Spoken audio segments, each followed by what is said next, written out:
Welcome to the Oregon Files podcast. First, our disclaimer. Today we're recording from the Douglas County Library. Room 17. You may hear some neighbors next door discussing their book-related topics. Hopefully not another podcast. If it is, it's fine. That's right, yeah. It's a community podcast. It's fine. Just remember to listen to ours first and then venture out to other ones. I've noticed we have a couple rival podcasts. I love it. I call them sister podcasts. That's a better way to put it. Right? It's more friendly. It's more friendly. Right. And also in our disclaimer, if we misquote or offend, it was not on purpose to do so. And today we're saying a lot of city names of ghost towns in Oregon. And if I mispronounce it, I apologize. But there's only 30 people living in these towns. So hopefully some of them. Yeah, some of them, right? Yeah. So no offense. All right. And my co-host, Elliot Bowman. Thank you so much, Mark. Quick shout out again to our newfound friends at Abandoned Mine Hunters. If you haven't had a chance to listen to that episode, please check it out. Please also go out to their Facebook page, Abandoned Mine Hunters, and then go out to like YouTube and subscribe to their Abandoned Mine Hunters page. They got some really cool content out there, and I know they're trying to get some more people to check them out. So they were fascinating guys. Yeah, really fascinating. Awesome. Yeah. They were awesome. Really like what they do. And also like to mention our friends at Too Shy Brewery. They brew for people who love beer. They got a wide variety of beers and ciders on tap. They also have soda for the youngsters. They got plenty of food. They do like rotating food trucks. You can find most of their info on Instagram, where they house the rotating food trucks, or you can give them a call, 541-236-2055. Perfect. And our shout out to our other sponsor, which is Video Games Plus and Level Up Frozen Yogurt. Now, for our listeners who don't know, that really is two different shops, but they're connected. So basically, it was a video game store that decided, you know what, we're going to get into the frozen yogurt business. But the frozen yogurt is phenomenal. They have always new flavors, rotated all the time. Some are dairy free. They have so many toppings. Some of them are even fresh fruit toppings. Mm-hmm. They have a full-time guy back in their kitchen prepping stuff. Color-changing spoons. Color-changing spoons are a hit. They have coloring contests for the kids. Yeah. We usually put like a Disney movie up on the screen. They have a little TV on the wall. You can watch a movie. Just it's a good spot. So well done. I think they even have Pac-Man in the corner. You got Pac-Man in there. Yes. And arcades are hard to come by these days. Yeah. Yeah. The Video Games Plus side is amazing. They got all kinds of new games, used games, disc golf. Yeah. Oh, yeah. Magic cards. Pokemon cards. That's right. Anything of video game, board game related. Yeah. Oh, yeah. You name it, they got it. So that's a good little shop. So thank you, Video Games Plus, Love Up Frozen Yogurt. And Too Shy. All right. Today's podcast, Elio. Yes. This is what I'm really excited about. And I'll be honest with you, we're going to do this one over a couple times because this is going to be ghost towns in Oregon. Now, the reason I say this may not be just one podcast is because how many ghost towns do you think there are in Oregon? So I found there's actually quite a few ghost towns. I think I found like 30 ghost towns. And what I want to do is once we publish this episode, I want to, on the Visit Oregon website, there is an interactive map. I want to see if I can put a link to the map. That way people can go see like the map of the ghost towns on the site. I love it. When I do like Instagram or whatever. Okay. Sorry, to answer your question, I think there's like 30. There's actually 200 ghost towns in Oregon. And actually one professor and historian by the name of Stephen Arndt actually counted a total of 256 at some point. Some of them being really, really obscure. But the majority there is 200. Holy moly. Okay. Now. That's a lot of ghost towns. That's a lot of ghost towns. Yeah. Now, my favorite part about a ghost town is a lot of them were started, of course, during the gold rush and coming mining. over. What I love about the town names, though, one of my favorite things I was researching, I came off, is how many people named the town after themselves. Right. And that's exactly what I would do. But okay, question for that. It's the quickest name to name a town, though. But here's the cool part: is you have a cool first name of Eliev, right? Yeah. So that's the funny part. With a lot of these people named it like literally. There's a town. These people named it after their first name. There's like an Edville. You know what I mean? So would you go Elliottville or like maybe Bowmanport? Bowman, maybe Elville. Elville's good. Yeah, I like. I would have to. I guess I would. Now you put it like that, I would have to think about it a little more. See, because some people sometimes they use their last names like Fort Stevens. Sure. Or my favorite name, which I'm looking for right now. Okay, but even like Roseburg, he just did Aaron Rose. Yeah, Aaron Rose. Roseburg. Yeah. Jimtown is one of my favorite. Jimtown. First name is Jim. He goes, what are you going to call this place? Jimtown. You can be like Markburg. Markburg's not bad. I go to Markburg. But there's a Layton, Utah, though. There is a Layton, Utah. That is very true. It's not a ghost town. One of the ghost towns in Oregon was just called Mitchell, Yeah. named, and that was the last name. Perfect. I know, right? The best ghost town in Oregon, Idiotville. Idiotville was near Tillamook. You got to live up to it, though. Yeah. Nothing remains at Idiotville. There's a nearby stream was named Idiot Creek. Oh, Yeah. nothing remains. Yeah, nothing remains. I was hoping you say it was like one guy that remains. The reason- There's one idiot that remains in Idiotville. You didn't realize everyone left. So about a half mile up Idiot Creek was a logging camp called Ryan's Camp. Once again, this is my camp, my name in it. It's the last idiot, yeah. It was part of the salvage operation following the Tillamook burn. Since the spot was so remote, it was said that only an idiot would work there. So the camp was popular. The camp was known as Idiotville. Okay, Perfect. so right. So get this. So now let's go to what makes a ghost town. So there's Yes. classifications, and I didn't know this. There's 5 different classes, A through E. Okay, I'm gonna go backwards because so E. So it has retained a small population and historic structures, though typically not as substantial as it in its heyday. Okay, so smaller makes city. sense. D is an area sparsely populated and may boast period structures of various condition and or cemetery, but no operative town proper. So the town proper being like a post office, it's not really a town. It's more like a bunch of people gathered around. C is where we get no population, but structures are still mostly intact and it may be actively preserved. So like museum pieces, right? B is dilapidated buildings and or remnants of buildings present along with rubble and debris. And then A is the creepy one. A, there's no apparent remains of former settlement exists. In some cases, the site is only marked by a cemetery. Well, that would be more of your haunted ghost town. Right. Exactly. Right. So, that being said, I actually pulled up the number, and there's some too. There's still unknown classifications. There's like 5 right now that they're still trying to reclassify and determine. Yeah, because who knew? They actually have their societies to go out. People that work on it on a daily, huh? Yeah, historians and that kind of stuff. Historical societies. So Wikipedia was really helpful in kind of gathering a lot of this information for me. When I sorted it out and counted, there was 38 ghost towns fall into the A category, which is cemeteries left. And then you had 22 in B, 21 in C. Most are D, which is sparsely populated but no post office. And then they're just small cities at that point. Now let's get down to Douglas County because that's our home. Funny part with Douglas County, there's only four ghost towns in Douglas County. I'm actually surprised there's that many. I tell you the truth, I don't know why. I was thinking there'd be more. I think I just imagine Oregon is not an older state, but I know we had like the mining, the gold rush. Yeah. That period in time. So I know, towns are going to get abandoned for whatever reason, you know, but I don't know. To me, Douglas County, I think maybe like 1 or 2. I don't know. Yeah, no. Baker's got a lot, as the Sherman. Those are more Eastern Oregon, so those are going to be your bigger ones, right? See, I was hoping for more, but you're right. 4, yeah, it seems a little high. But let me tell you the names because I recognize 2 of them. So in Douglas County, we have Tiller. That's a ghost town? Tiller's considered a ghost town. Really? And get this. It was sold, the whole town itself was sold in 2018 to be converted into a resort. Interesting. Funny part about that, though, is when I read up more about that, the town actually has a complaint.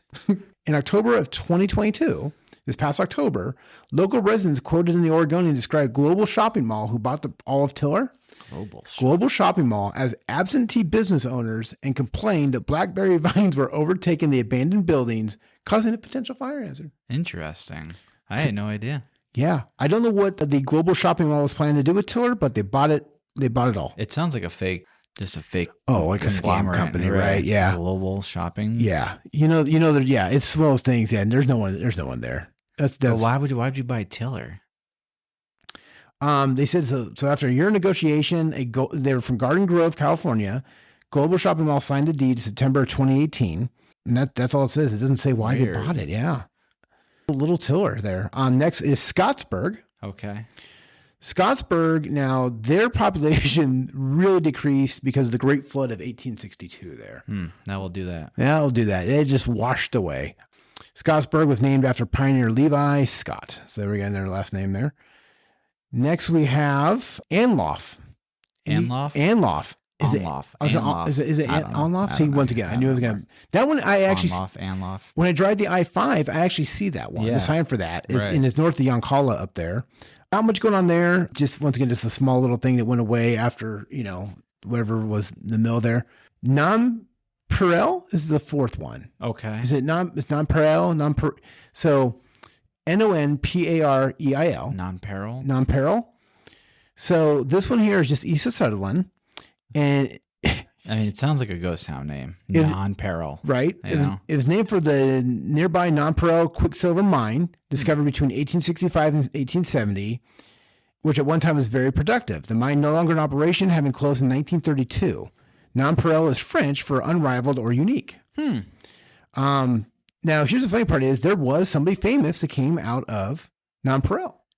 And that was the birthplace of a novelist named H.L. Davis. Oh, yeah. Okay. Okay. I have no idea who that is. I have no idea either. So here's the deal. That guy. So get this. H.L. Davis actually he's the only native Oregonian to win the Pulitzer Prize for a novel. Really? He won it for a Pulitzer Prize for a novel called Honey in the Horn, Interesting. right? What year is that? He won that in, let's see here. Well, it had to be like, what, 1930s, right? Yeah, he ended up writing a lot. So he ended up writing a lot of poems and stuff that was in the Saturday Evening Post. He wrote Honey in the Horn in 1932. Honey in the Horn. Yeah. Funny about it though, this is the cool thing about it. He wrote Honey in the Horn while he's actually living in Mexico. He lived in Jalisco, Mexico, which is where my in-laws are from. So I shout out Jalisco. Interesting. That's where some good tacos are from. But yeah, It's a novel about life in the homestead days of Oregon, Yes. 1906 to 1908. It's a coming of age of an orphan, but it also has trials of the pioneer. yes, it could be a good read. I'm interested. We're in a library. We're in a library. See if they Maybe when have we're it. done here, I want to go see if they have Honey in the Horn. Honey in the Horn. They're gonna look at you funny. But my favorite part about that, I was thinking about that, is I love that it was like a hardcore mining town for silver mining. And this one guy goes, I'm going to write a book. You guys work Right. hard getting that silver out of He's always there. one of those guys. I'm going to write a book. So those are your 4 ghost towns in Douglas County: Anloff, Nonpareil, Scottsburg, and Tiller. You would think you would get like, well, I guess this is like 1930s or whatever. He only got like $7,500 for winning the award. I saw that. Well, back then it might have been That's a big true. deal, right? That's true. It was probably a little more money back then too. Yeah, $7,500. If I got it Yeah. now, I know for a fact taxes would hit it, and I ended up walking away with like maybe $20. I'm getting sucked into this guy. He did not accept the Pulitzer Prize. He did not want to go to New York to accept a Pulitzer Prize, saying he didn't want to put himself on exhibition. So you didn't get the money, or you He didn't get the did. award? He just didn't want to accept it. He's the only Oregon-born author, like you said, to win a Pulitzer. However, he did not want to go to New York to receive the Pulitzer in person, saying he did not want to put himself on exhibit. How funny! You write Which a is book, you want the book interesting. to be popular, but then you're like, no, I don't want this attention. That's interesting, right? That is funny. All right. Anyway, So no, you're fine. I didn't research all 200 ghost towns, yeah, but that's a lot. I did Yeah. find some cherry ones. I want to Yeah. talk about some interesting things. The first one I'm going to discuss is Granite. Okay, I saw that one. That's a good one. Granite's a good I one. was Okay. hoping you bring that one up. Granite is, I got a lot of this information from actually a YouTube video by our sister podcast. I'm sure they have called Ghost Towns and More. Okay. So Granite was founded 45 miles west of Baker City, and it was founded on July 4th, 1862, when they found gold there. America, they. Now, here's the deal. They wanted to name it Independence because of the day they found the gold, right? Mm-hmm. But there was already an Independence, Oregon. Yep. Okay, so the post office rejected their name.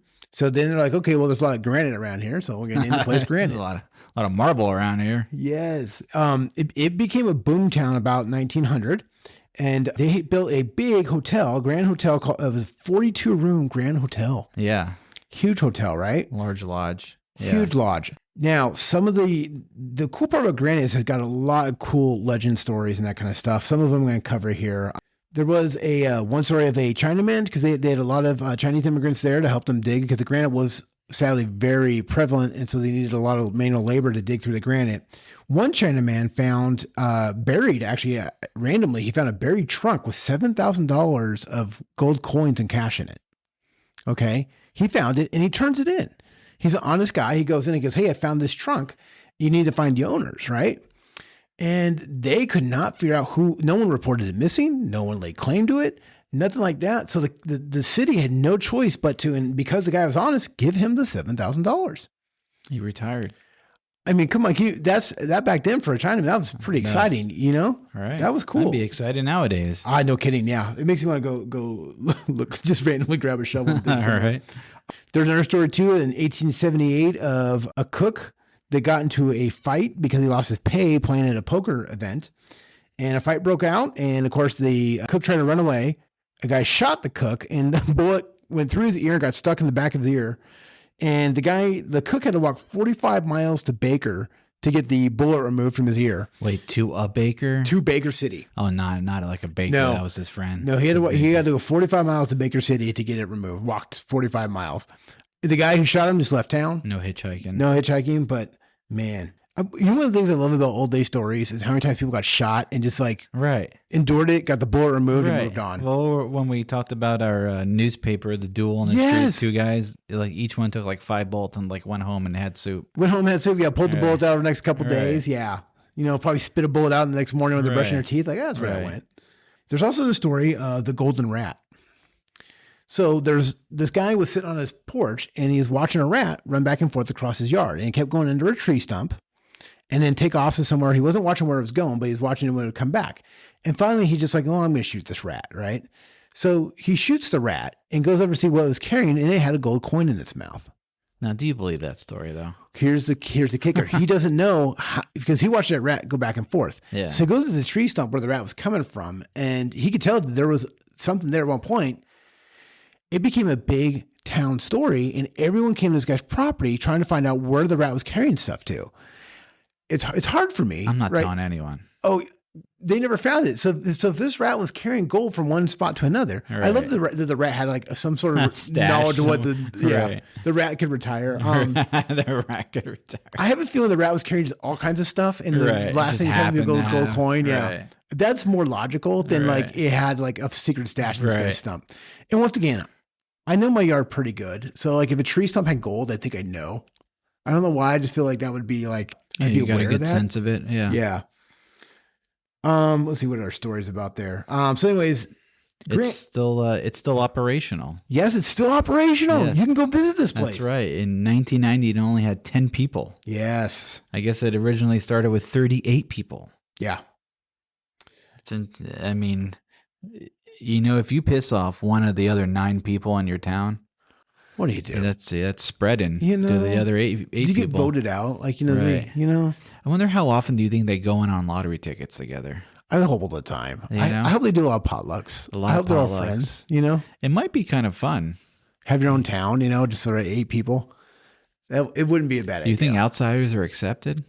I think they can stay a night, but after a night's pushing Yeah. it. You know what I mean? I feel like we should go visit Granite. Where's this at? This is up Grant County. Yeah, this is Eastern Oregon. There's a lot in Eastern Oregon, so it'd be fun drives to go I to think just it a would. bunch of ghost I've towns. never been Eastern Oregon. I drove through once. Yeah, never. I drove been. through once. There wasn't much. It's No. Oregon's really crazy because it goes from like beautiful coast, Right. forest, and then once you get past Bend, it's desert. I think the farthest I've been is Bend. Yeah. Yeah. Once you go past Bend, it's weird. It's almost like just straight desert. Oregon really is pretty diverse. So wild. Granted, 1916, that's when it really started to go downhill with World War I, and the Depression hits. And then in 1943, that 42-room Grand Hotel was torn down. And there's a historical lodge you actually can stay at right now. Yes, the lodge you There's can a stay main at. attraction. I guess has good amenities. It says excellent customer service, which is course you kind guys of funny. Say excellent customer service. Right. All right. Yeah. Next, Good I'm one. going to read some ghost towns here. This is from a book called Oregon Ghost Towns. Okay. This is written by a guy named Albert Florin. That book looks like it's been traveled This book, back and down from other ghost towns. here's my favorite part. This book was written 53 years ago. Yeah. Okay. And I love that one of those towns it calls a ghost town here is no longer a ghost town. So we'll go to that one first. It calls Jacksonville, Oregon a ghost town. And back then, it Which is probably was. And the funny part is, you can see the picture is just of a cemetery. It acts like all that Jacksonville is. Jacksonville's got over 3,000 residents now, so Yeah. it's not a ghost town. When he wrote this book, though, it didn't have that many residents. And wasn't that the town that our miner guys were talking about that wouldn't allow the trucks to go to and from with that mine or whatever? Very good. That's the kid. Yes, you're exactly on it. And I think that's one of the reasons that town is very, they kind of keep themselves a little bit. Yeah. They have a really good website. They're still a museum. Their downtown is pretty well preserved. I've never been. I haven't either. But I'm kind of curious now. But yeah, Jacksonville, Oregon, not a ghost town. Yeah, about 3,000 people. One off your list. I know, huh? Now, funny part is notable people tied to Jacksonville. Christy Alley had property there. Okay. And she even had property even when she passed away. One of my favorite actors of all time, Bruce Campbell, lives in Jacksonville. Bruce Campbell's great. Army of Darkness, just great actor. Evil Dead. Where's Belushi? He's down there somewhere. Belushi's Rogue River somewhere. Somewhere. I thought Sam Elliott has a town somewhere in Oregon. I can't remember. Sam Elliott's he's got some ties to Oregon too. He loves Oregon. Yeah. All right. So now let's go into Kirby, Oregon. Yeah. Not the character from the Mario world, right? Not Kirby's Dream Land? Yeah, not the same Kirby. Yeah. However, spelled differently too. It's Kerby. Yeah. Well, here's the best part about this. I'm glad you said something about the spelling. James Kirby, or spelled Kerby or Kerbey, spelled his name first one way, then the other, and confused so many people about the spelling of his name that the town to this day still goes back and forth on how it's spelled. Okay. Now, here's the best part was then for a time, the town was named Napoleon with an exclamation point. With an exclamation point? Yes, Napoleon. Because in 1857, D.S. Holton got control of most of the town and decided, since it was Josephine County, Napoleon would be an elegant, appropriate title. The name was popular only with him. So he had to put an exclamation point. The town soon reverted back to Kirby. It's soon the next day. What is this? I love that the guy buys a town. I'm naming it Napoleon with an exclamation point because it's beautiful here. And they're like, dude, no one's going to call it that. Right. We're going to call it Kirby. All in favor say aye. There's some little short guy in the back. Right. Finally. Right. Kirby was well established by 1850, and in 1858 took possession of the county seat. As usual, gold was the main attraction, but many other minerals have been mined in that area. At best, Kirby had a population of 500 or more miners. That was the height of it, was 500. Now, here's the crazy story about Kirby. About this time, a neighboring mining town contracted for an elegant pool table to be packed in sections on the backs of mules. The expedition started from Crescent City, California. On camping one night near Kirby, one mule with the most important part of the table turned up missing. Oh, no. When found in the morning, he was dead. Oh, my gosh. The packer decided he had gone far enough, buried the mule, and just decided to establish the pool hall there in Kirby instead. What in the world? What did they do with the missing piece, though? I love that there was a different mining town nearby going, where's that mule train with our... What? We paid so much money for a pool hall, and there was a mining town nearby heading... But the pool table is heading to this one town. Yeah. And they're like, all right, well, this is close enough. We'll just. But the guy driving the mule train decides, no, I'd lost my favorite mule here. Frank's gone. I got to sit down roots. It's your original Amazon right there. Just so wild. That poor mule. He probably ate like one of the pool balls or something. Now, the town populace has dwindled to a mere handful, but a typical group of buildings remains, including the Masonic Temple, a tiny store, and several false fronts. Now, across the street, so this is Main Street, this is kind of creepy, is a huge oak, which was also known as the hanging tree. Oh, geez. It was, in Oregon, it's the only ghost town with what's known as a hanging tree. Oh, boy. Because they had no other trees at all, except for this one giant oak. Oh, man. It was right by the old courthouse, and so convicted prisoners were dragged out and hanged immediately. The tree certainly was perfectly used for that. Oh my gosh. And if you were in one of those towns back in the day, while it was a bustling city of 500 people, and you started slowly to take notice that the mining's kind of drying up, the land is shifting towards something else, and people are slowly starting to kind of leave. At what point, I mean, do you ride it out till you're the last person, or are you like one of those people who are like 300 people have gone, maybe I need to let go? You know, You know? if you're still getting gold, I'd say stay there. You You know, if just you're still making your money, but ride no, you're that right. wave. As soon as you're not, Right.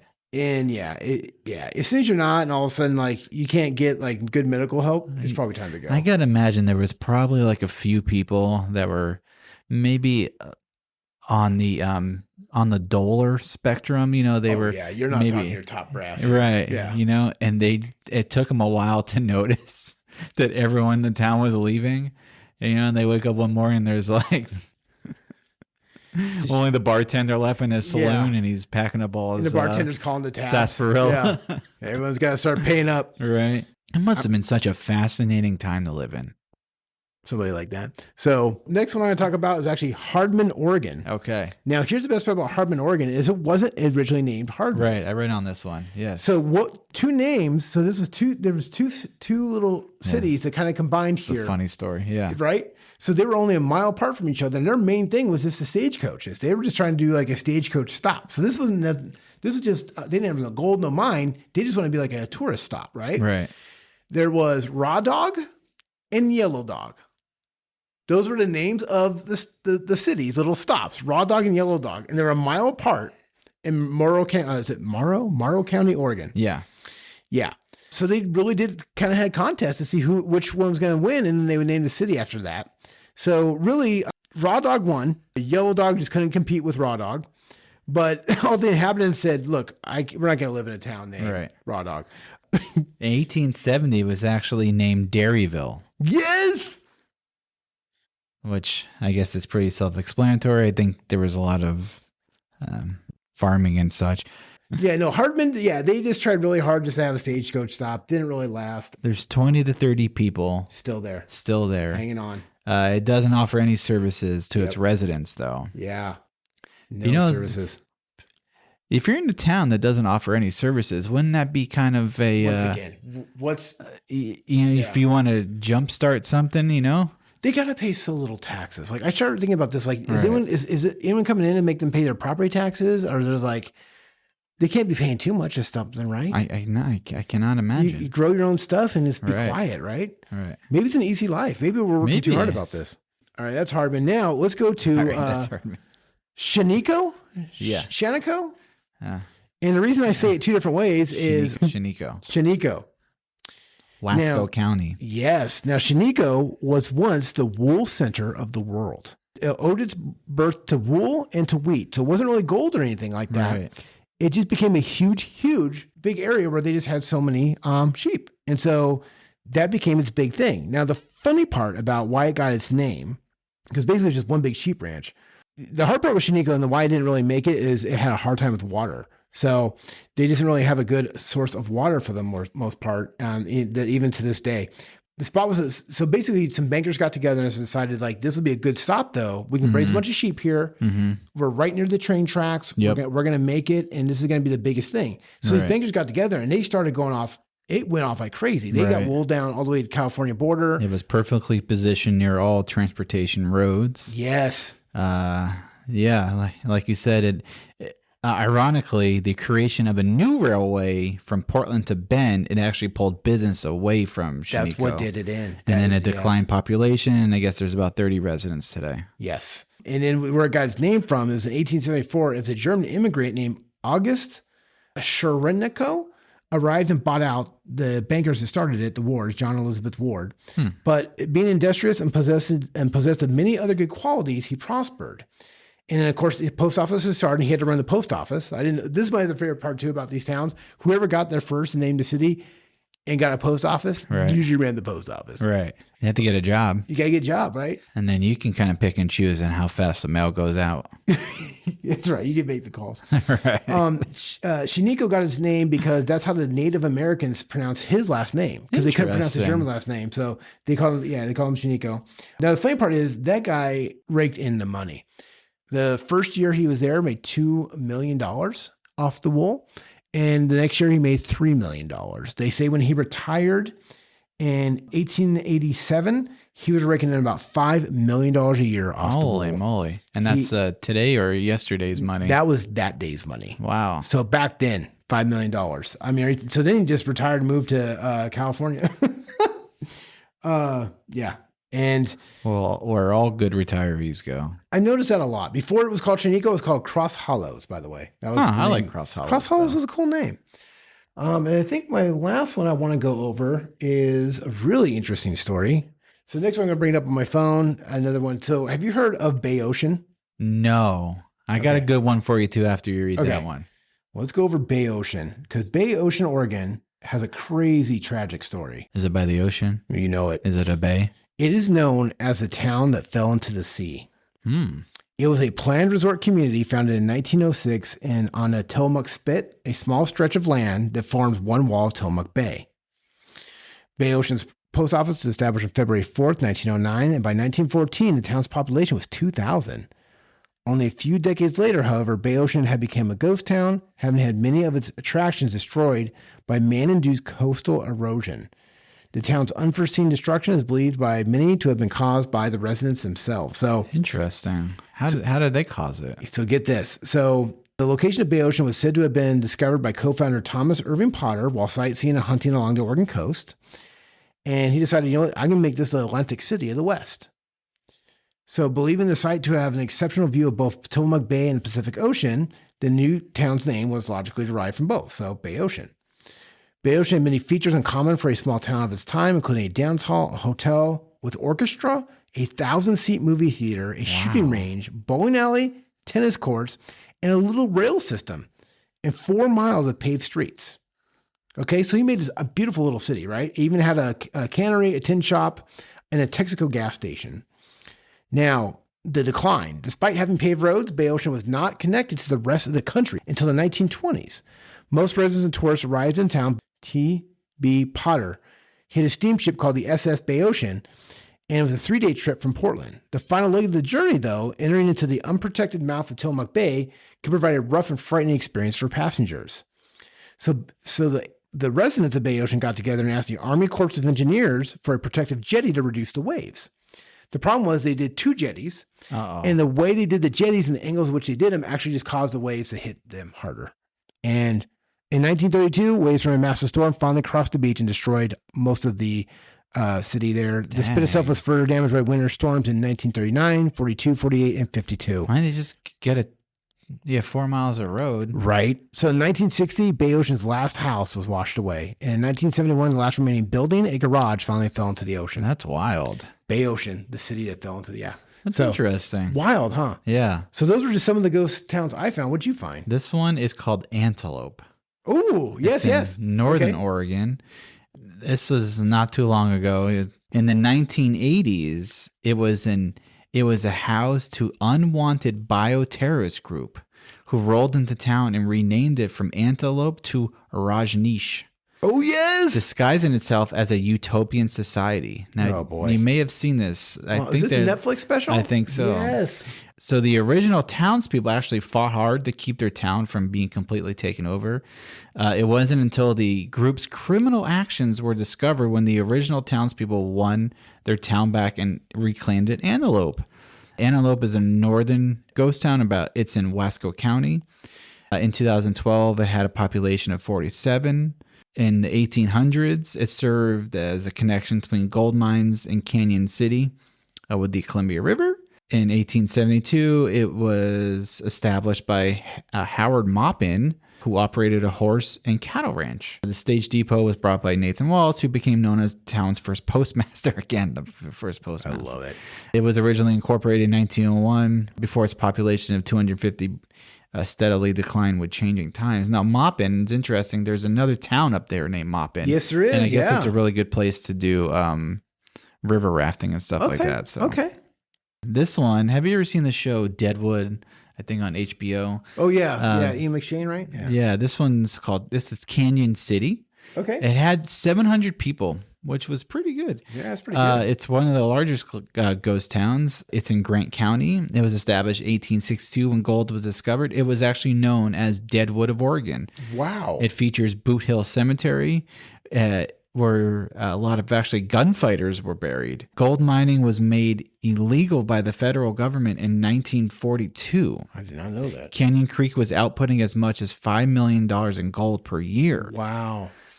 Basically, no wonder gold fighting ensued. A lot of gold and greed took over. A lot of people started to kind of get a little crazy over the gold. That's funny. So Yeah. get this, Canyon City is also known for the Blue Bucket Mine, by the way. Huh. The location was never positively identified, but no one can say how much gold may have been or still is in the Blue Bucket Mine, but certainly Canyon Creek gave up a whopping $8 million in dust and nuggets just from that one mine. Interesting.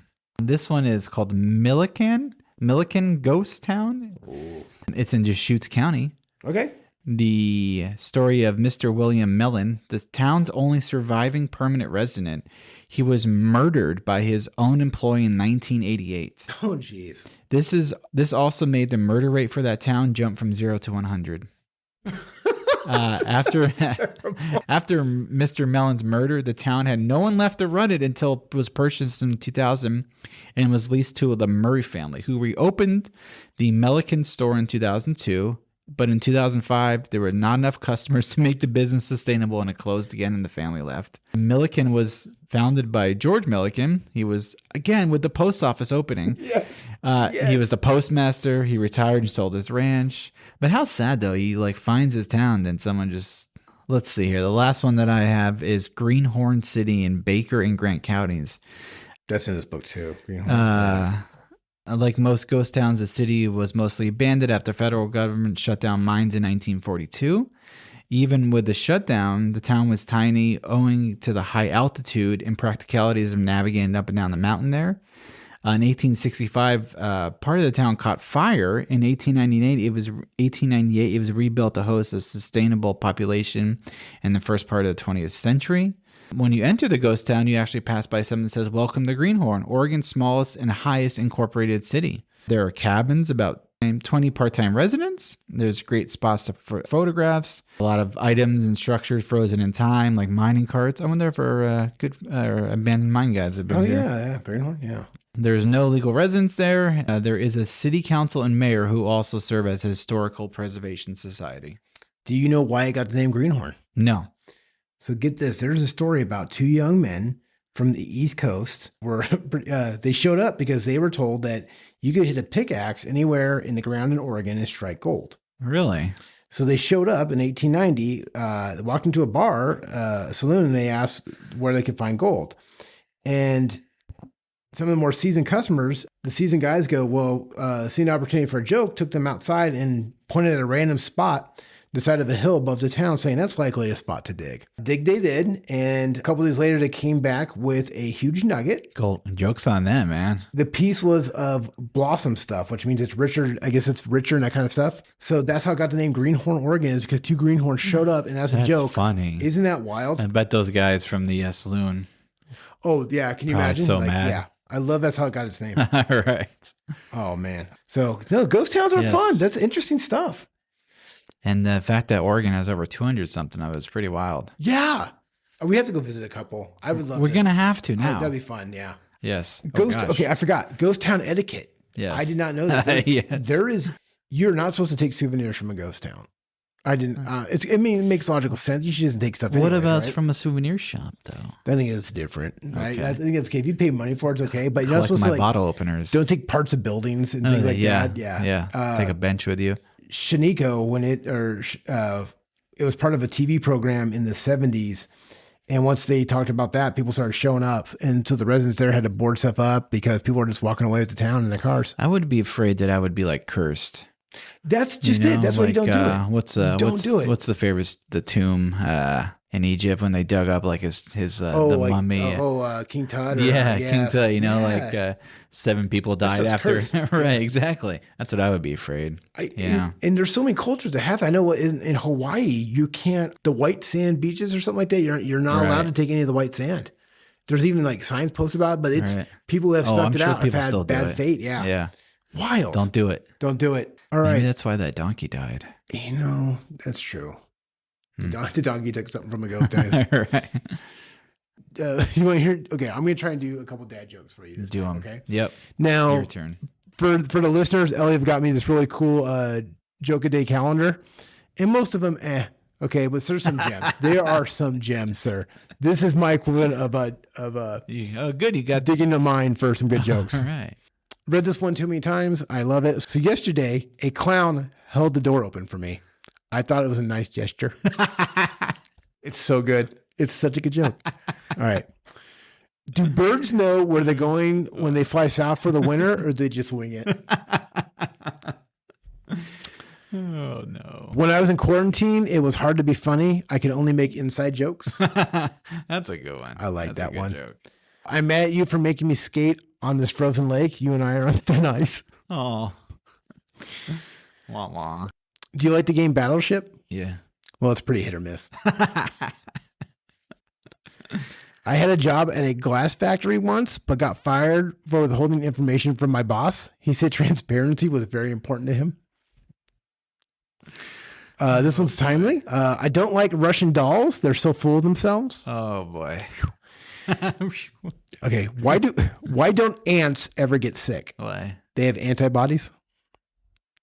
Gosh, that's terrible. That's terrible. Terrible. 3 more to go. Okay. Scientists have weighed rainbows and found that they're actually pretty light. Stupid. Yesterday, I gave up my seat on the bus for a child. Today, I lost my job as a bus driver. Wow. Wow. Wow. Now, last Okay. one here. This Yeah. one's my favorite. Yeah. What was it like before the crowbar was invented? Oh, boy. Crows drank at home. Oh, no. No, those are good. All right. So, folks, we have some Yeah. exciting interviews coming up. We're going to do some more. We get requests for Bigfoot stories. Yeah. Wow. We keep finding crazy, unique stories about Oregon and beyond. And Do we need to do Bigfoot again, you think? we're going to have to do another Bigfoot story. I keep coming across more Bigfoot stuff. It'd be different if we didn't get requests A and B. I didn't keep coming up with new stuff or old, you know what I mean? Yeah, a lot of Bigfoot stuff. One of these days we just got to have them on. That's the thing. Hey, Bigfoot, if you're listening, Can you imagine?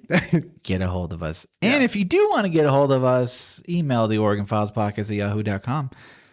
If you want to listen to the show, Mark puts it on YouTube. You can find us anywhere we get podcasts. I also have an Instagram page. We are slowly growing our Instagram page. We have about 200 followers. That's amazing. I I don't even know do- 200 people. I do put the episodes out there. There's also a link on like the little Instagram bio that it takes you to all the episodes, which is pretty convenient if you don't want to just go searching for it.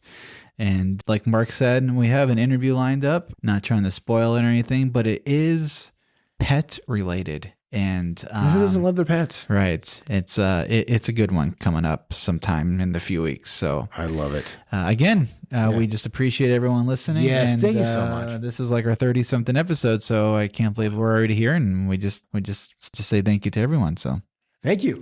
cheers. Cheers.